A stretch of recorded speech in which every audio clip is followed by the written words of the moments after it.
Hayi. Uthini uyawuthatha vele? Uyawuthatha lo msebenzi waseClicks? Ya, ndoda ngiyawuthatha ucabangani. Ngiyavaya mina. Lana bathi ubuyipheka. Then if uyimisela ungagcina soyikheshe. Hayi mfana ungawuthathi. Mfana sofuna ungishiya ngedwa sicala ikhawashi soyithuna. Yabona senza imali lana siku business yabona siyafunda ama entrepreneurial skills yabona.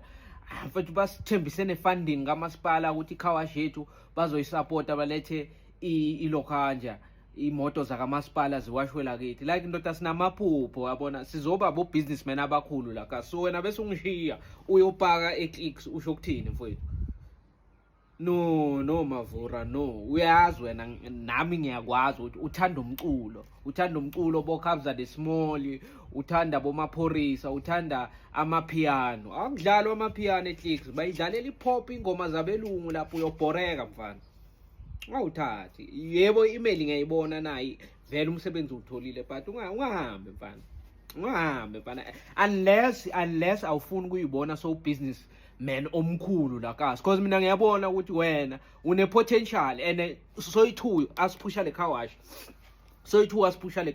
siyekudeni mfana sinawe siyogcina maybe si owner ilokhanje imoto dealer sithengisa imoto phela abantu abaningi bacala njengathi mfethu abo Mark Zuckerberg ungababoni manje sebanama billion ba owner abo Facebook bacala ngecomputer garage cala ngecomputer 1 yabona wenza lezi zinto zakhe zama computer wagcina sekanemali nje obanemali so bonke bo Elon Musk bacale njengathi but so mina ungangishiyi mfethu sinawe le khawashi le esiyicalile buka nje imoto akabuya babusibiya uza sinika imali yale moto esiyiwashile mfana ngicela ungangishiyi mfana ungasithathe